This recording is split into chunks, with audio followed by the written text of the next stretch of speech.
Washington's Rattlesnake Ridge does not look like a mountain that should still be moving. Nearly a decade has passed since a massive fissure appeared across the ridge above Union Gap, south of Yakima, Washington, yet the enormous scar remains visible across the mountainside. A block containing millions of cubic meters or millions of cubic yards of basalt and soil began sliding toward a quarry at the base, opening cracks that were deep enough to make engineers consider the possibility of a major collapse. But today the picture is far more complicated. The mountain has not collapsed, the slide has not disappeared, and the fissure has not simply healed. So what exactly is happening inside Rattlesnake Ridge now? Is the giant crack still growing, or has the mountain entered a much slower phase that could continue for years or even decades? And if the slope has already been moving for almost 9 years, what could possibly make it accelerate again? Rattlesnake Ridge first became a major geological concern in October 2017, when a large fissure was identified high on the ridge near Union Gap.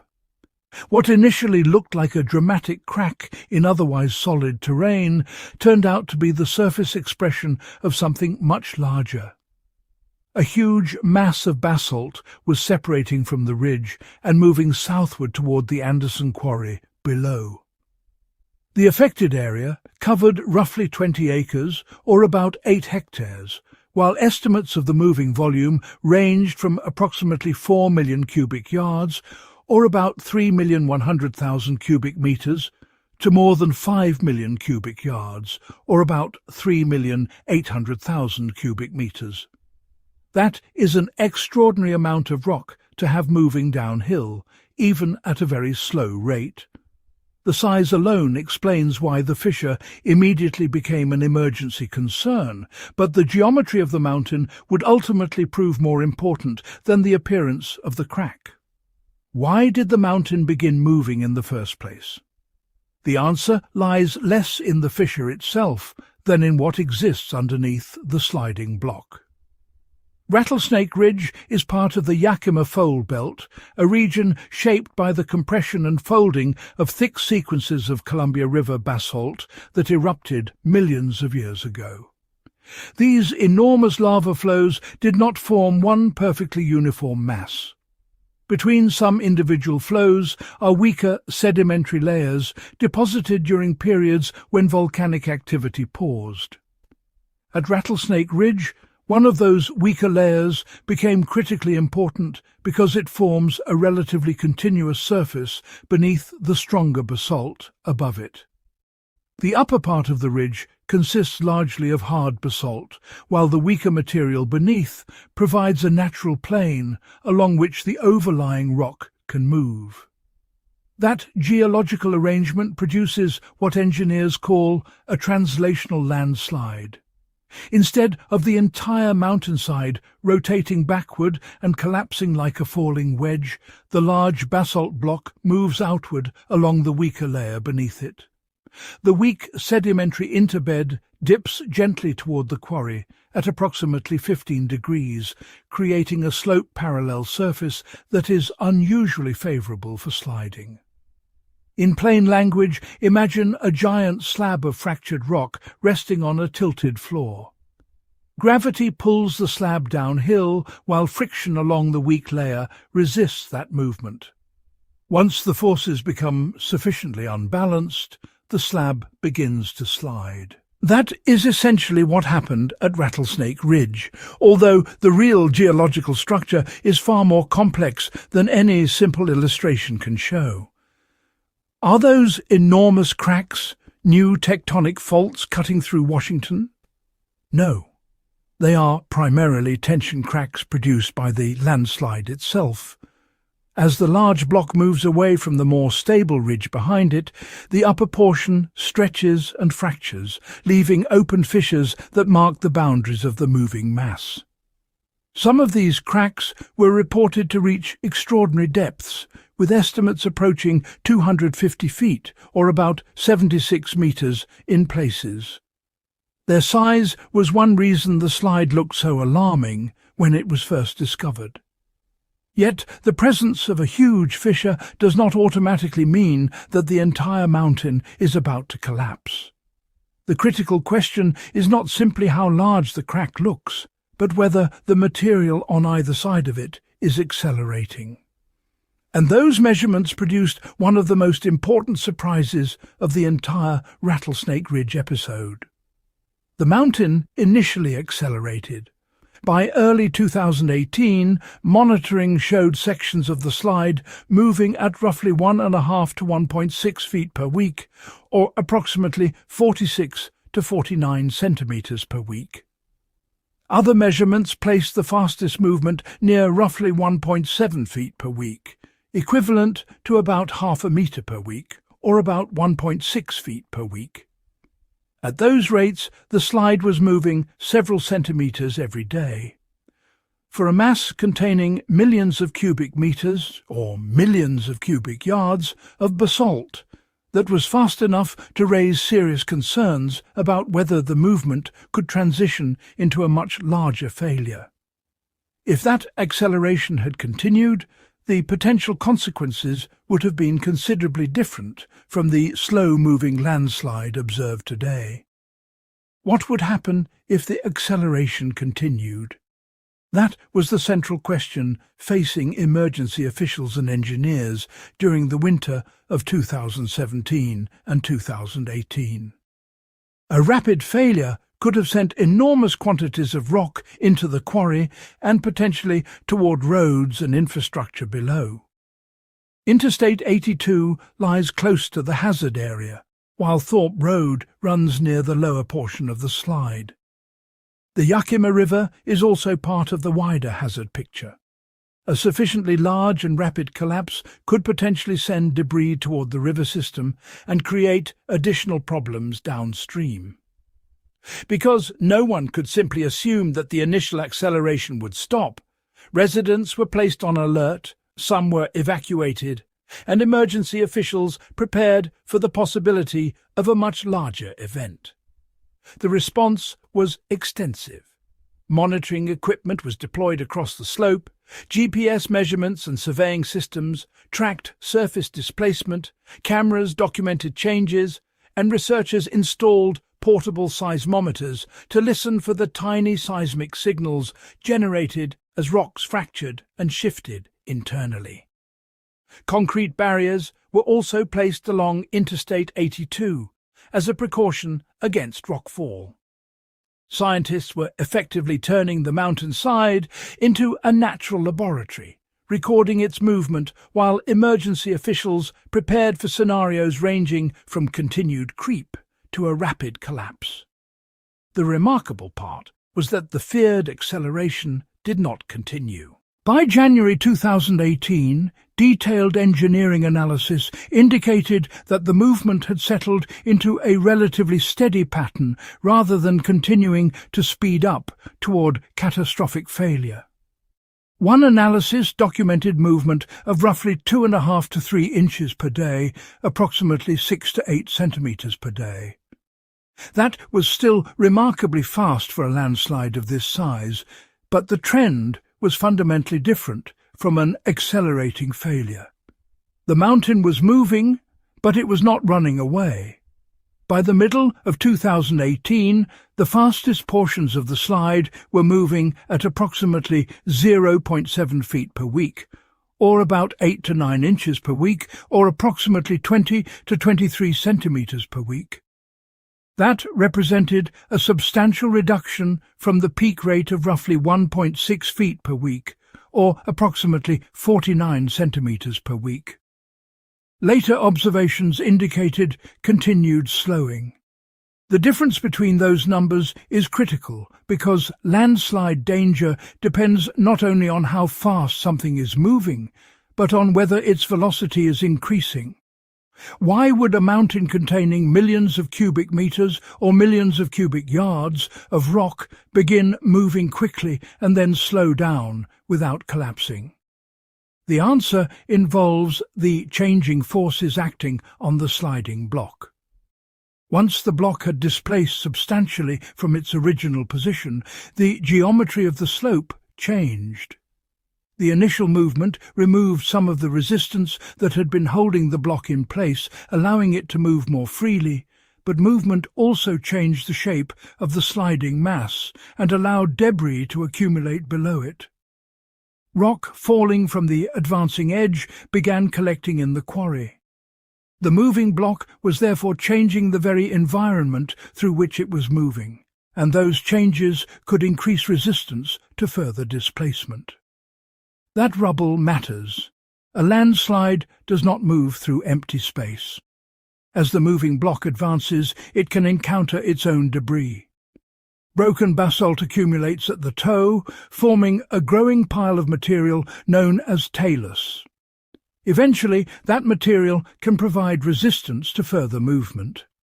It is almost as though the landslide begins building its own break. Could millions of cubic meters or millions of cubic yards of moving rock eventually stop themselves? That is one of the reasons engineers concluded that slow creep into the quarry was the most probable long-term scenario.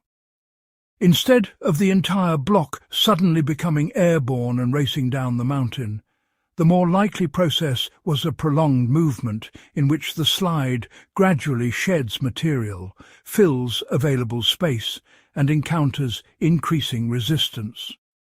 An engineering evaluation by Willey and Norrish in January 2018 concluded that a rapid large-scale failure was extremely improbable. Their assessment placed the probability of catastrophic failure at less than about 5% and favoured a long-term creeping movement. Other assessments similarly concluded that the slide was much more likely to continue moving slowly than suddenly collapse.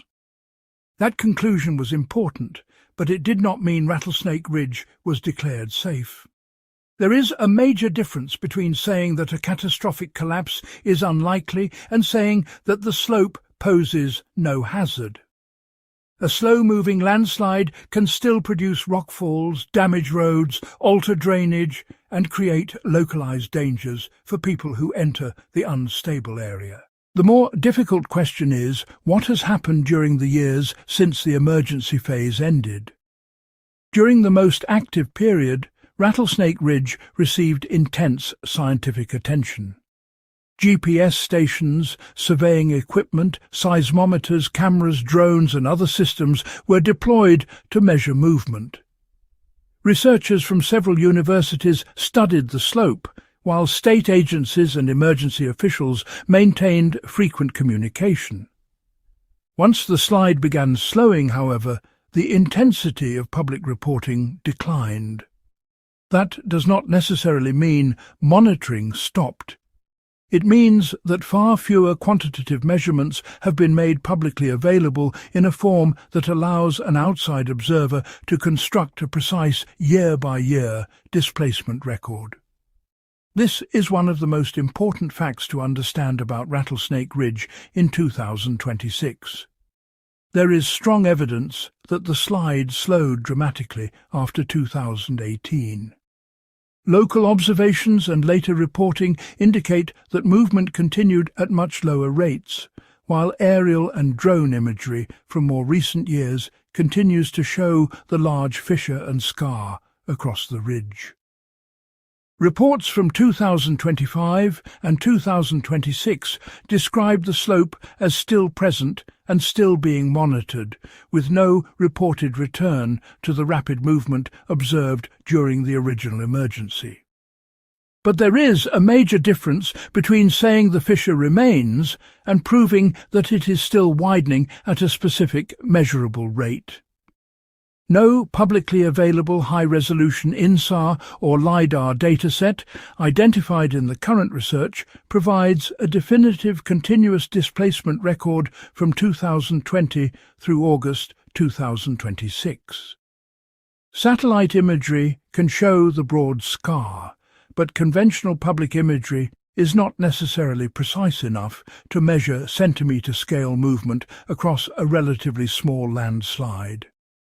High-resolution aerial photography can be extremely useful, but without a consistent survey baseline, comparing images from different years can introduce uncertainty.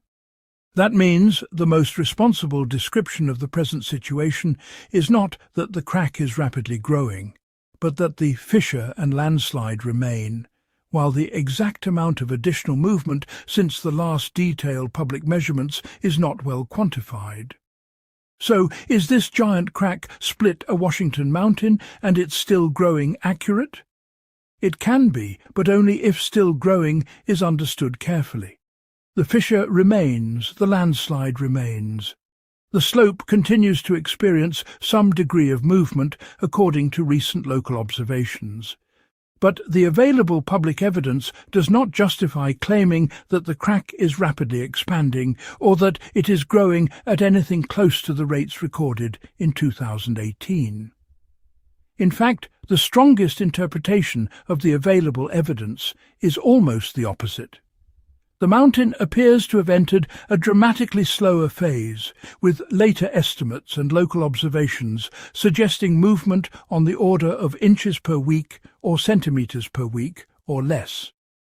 Because modern independent displacement measurements are sparse, those present-day rates should be presented as approximate rather than as a precisely established scientific measurement. That uncertainty does not make the science weaker. It simply identifies a data gap. A consistent program using high-resolution drone photogrammetry, LiDAR, GPS and satellite radar could determine exactly how much the fissure has changed over the past several years. Repeated surveys could establish whether the crack is widening by millimetres or thousandths of a metre, centimetres or hundredths of a metre, or something substantially larger. They could also show whether different portions of the landslide are moving at different speeds. A massive landslide does not necessarily move as one perfectly uniform block, and understanding that internal variation would help determine whether the mountain is gradually stabilizing or whether some portions remain mechanically active. If the crack has slowed so dramatically, why does it still exist? Because a landslide does not need to keep moving rapidly for its original scar to remain visible. Once basalt has fractured and separated from the ridge, the resulting fissure can persist for years. Weathering, rockfall and small movements may gradually modify it, but the scar can remain a permanent geological feature long after the most active phase has passed. The same principle applies to the enormous headscarp. The ridge does not need to be actively tearing apart at its original rate for the old rupture surface to remain obvious from the air. The quarry at the bottom of the ridge is another crucial part of the equation. When the fissure was discovered, mining operations at the quarry were halted. Columbia Asphalt and Gravel stopped quarrying in response to the emerging slope hazard, and the excavation subsequently became part of the expected pathway for the landslide. Rather than serving simply as a mining operation beneath the mountain, the quarry became an open space into which the moving block could gradually descend. Public agency documentation states that mining was stopped when the cracks appeared, and the available research found no reliable evidence that normal quarry operations have resumed. Recent descriptions continue to treat the pit as the receiving area for material coming from the landslide. Why does that matter geologically? Excavation at the base of a slope can alter the balance of forces acting on that slope. Removing material can reduce buttressing and change the geometry of the toe, potentially increasing instability in some situations.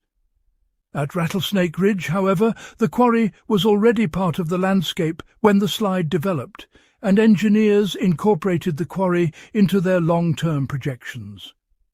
The same excavation that contributed to the geometry of the slope also provides a large depression into which the moving block can deposit material.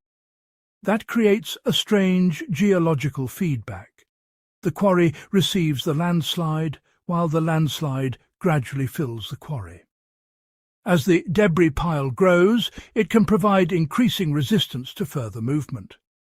This does not guarantee that the slide will stop, but it helps explain why the long-term forecast has favoured gradual deceleration rather than runaway acceleration. The leading block moves forward, sheds fragments, deposits those fragments below, and then encounters some of the material it previously displaced. Over long periods, this process can transform the geometry of the slope and potentially help arrest the movement. It is not an engineered solution, and it is not something that can be relied upon without monitoring, but it is one of the natural mechanisms that could eventually bring the slide closer to stability. Water is another possible influence, but Rattlesnake Ridge is unusual in this respect. Unlike some of Washington's most notorious landslides, the Rattlesnake Ridge slide is not primarily understood as a water-saturated failure. The basalt forming the ridge is relatively resistant and tends to shed precipitation rather than allowing enormous quantities of water to accumulate throughout the rock mass. The weak sedimentary layer beneath the basalt is therefore not behaving like a giant underground reservoir of saturated clay.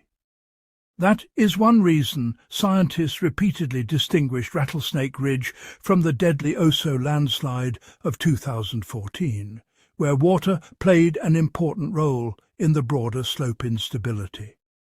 Does that mean rain can never matter? No.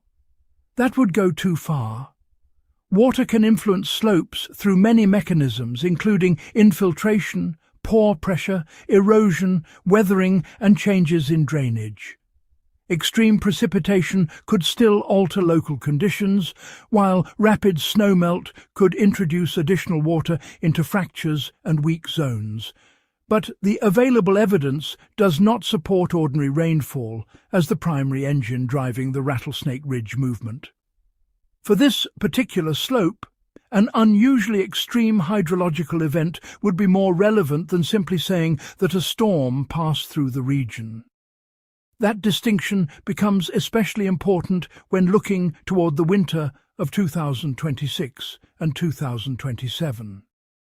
El Niño conditions are expected to influence the Pacific climate pattern, and the Pacific Northwest often experiences warmer and drier winter conditions during El Niño events. That generally means Washington does not receive the same precipitation pattern expected during La Niña winters. Could that make Rattlesnake Ridge safer?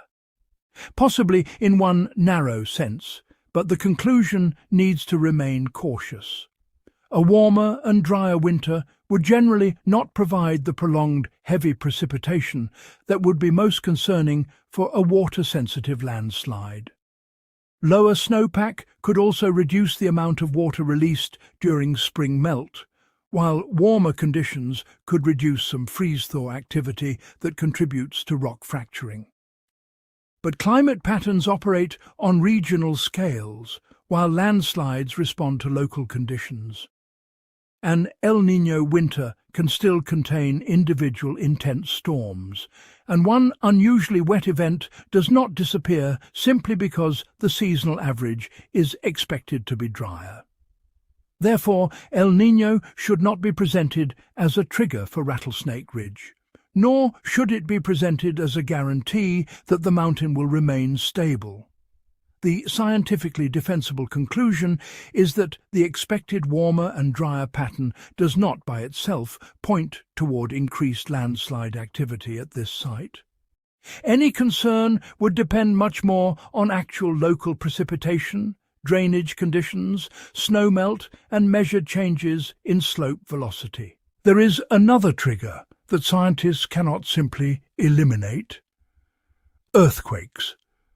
Rattlesnake Ridge is not itself a tectonic fault, but strong seismic shaking can affect an already unstable slope.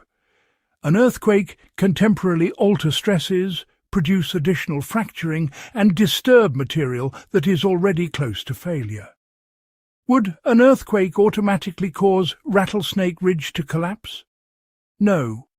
The size, location and duration of shaking would matter, as would the state of the slide at the time.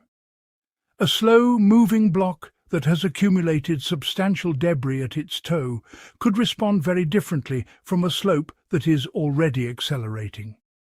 That is why seismic monitoring was such an important component of the original scientific response.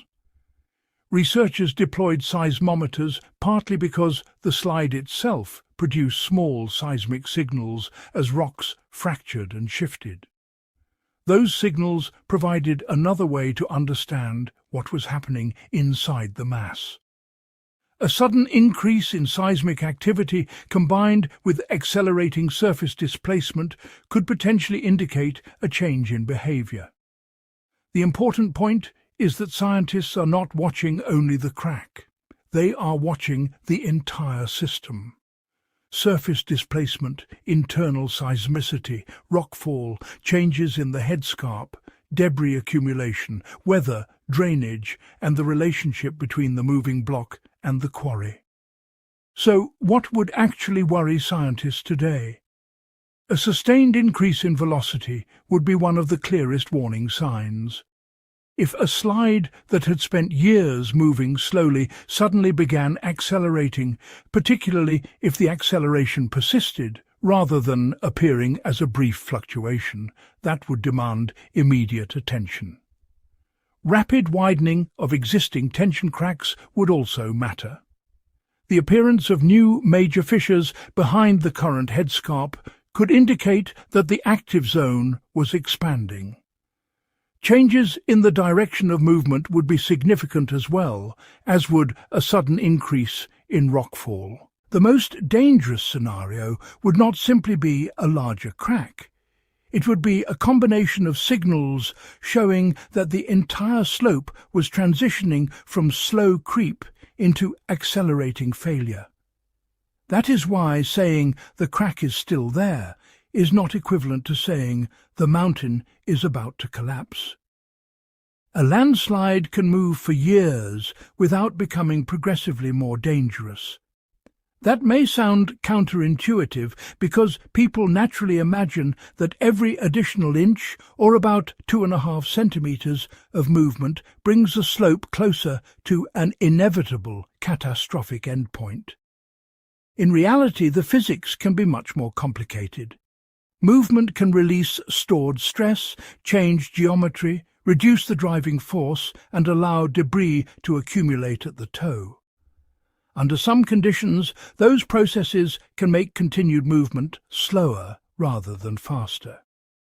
Rattlesnake Ridge appears to have followed that kind of trajectory. The mountain moved quickly, then it slowed, then it continued to creep. The longer-term question is whether that slow creep will eventually become self-arresting. The expected mechanism is straightforward. As the block moves southward, it enters the quarry and sheds fragments from its leading edge. Those fragments accumulate below. The debris pile grows, resistance increases, available space decreases. Eventually, the moving block may encounter enough material to dramatically reduce its rate of motion. That does not mean the mountain will freeze in place one day. It may continue adjusting for years. It may produce intermittent rockfalls. Individual blocks may detach long after the main movement has slowed. The fissure may widen locally even while the overall slide becomes increasingly stable. That is why stable is not necessarily the best word. Slow moving is more accurate. The distinction becomes particularly important for people living and travelling around the ridge. Thorpe Road has been part of the precautionary response, and rockfall remains a concern. Interstate 82 has received protective barriers because individual falling rocks represent a different hazard from the unlikely full collapse scenario. These smaller events require much less movement than a catastrophic failure, and therefore deserve continued attention, even when the overall slide is considered unlikely to accelerate dramatically. The Yakima River represents a lower probability but higher consequence scenario. A very large and rapid collapse entering the river could displace water, obstruct the channel, or alter local flow conditions. But that scenario requires substantially different behaviour from the slow creep that has dominated the slide since 2018. Engineers therefore treat it as a contingency rather than the expected outcome. The most realistic hazard today is not a sudden mountain-sized avalanche without warning, but the continued possibility of rockfall, localized movement and infrastructure impacts from a slope that remains geologically active. This is perhaps the most important lesson from Rattlesnake Ridge.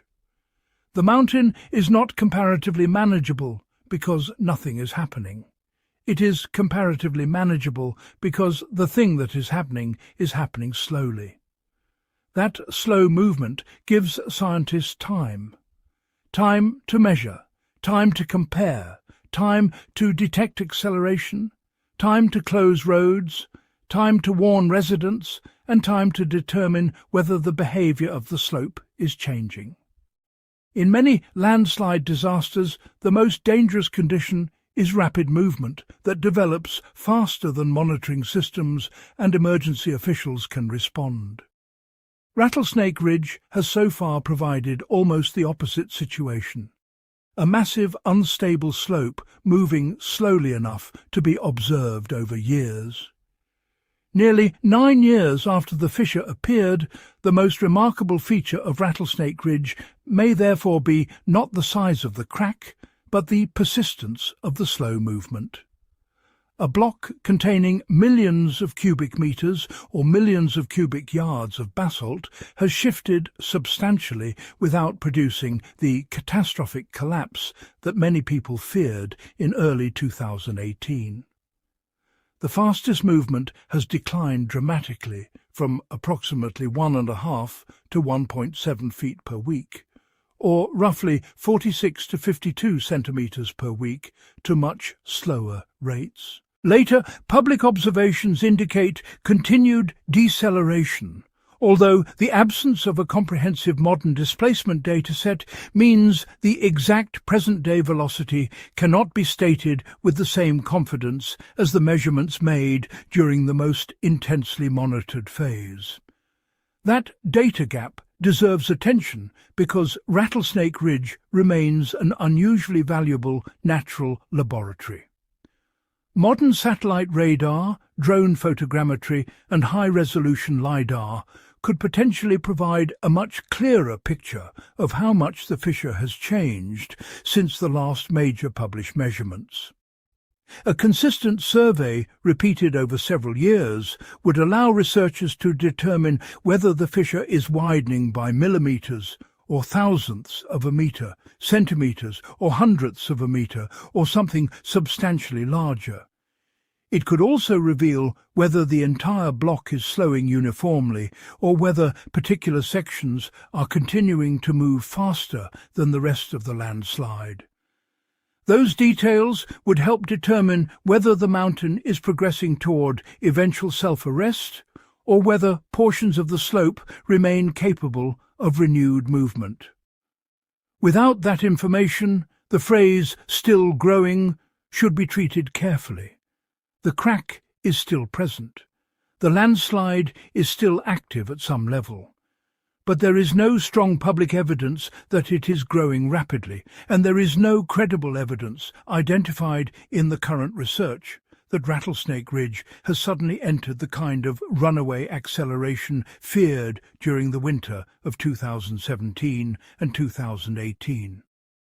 The mountain has instead become something more unusual. A giant landslide caught in slow motion, evolving over nearly a decade, while scientists and emergency officials continue to watch for changes. A block containing millions of cubic meters or millions of cubic yards of volcanic rock has shifted along a weak geological layer without producing the catastrophic collapse that once seemed possible. Its movement has slowed, debris has accumulated in the quarry, and the hazards have gradually shifted from an anticipated major failure toward long-term monitoring of a persistent, unstable slope. Yet the questions have not disappeared. How much farther can the block move? How much debris has already accumulated in the quarry? Has the fissure continued to widen measurably since the last detailed surveys? Is the moving block becoming mechanically locked by its own debris? And perhaps most importantly, what would it take to change the current pattern? Those are the questions that matter now, not whether the crack looks frightening from the air, not whether a photograph makes the mountain appear to be splitting apart, and not whether a seasonal climate forecast sounds ominous. The critical evidence will come from measurements. If displacement continues to decline, if the fissure changes only slowly, if rockfall remains localized, and if no new acceleration appears, then Rattlesnake Ridge will continue along the long-term trajectory engineers predicted years ago. Gradual movement, progressive debris accumulation, and eventual stabilization. If those signals reverse, the assessment would have to change. For now, the available evidence points toward the former. Rattlesnake Ridge remains a genuine landslide hazard, but it is not behaving like a mountain racing toward immediate destruction. Its enormous fissure is still visible because the geological scar has become a lasting feature of the ridge, while the underlying block continues its slow gravitational adjustment. The irony is that the most frightening phase of the Rattlesnake Ridge landslide may already have passed. Back in 2018, the concern was measured in feet per week or centimeters per week.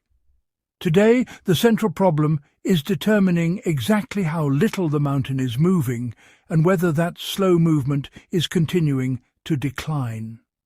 The lack of new publicly released high-resolution measurements makes that question harder to answer than it should be. But it does not automatically make the mountain more dangerous. It makes the mountain harder to quantify.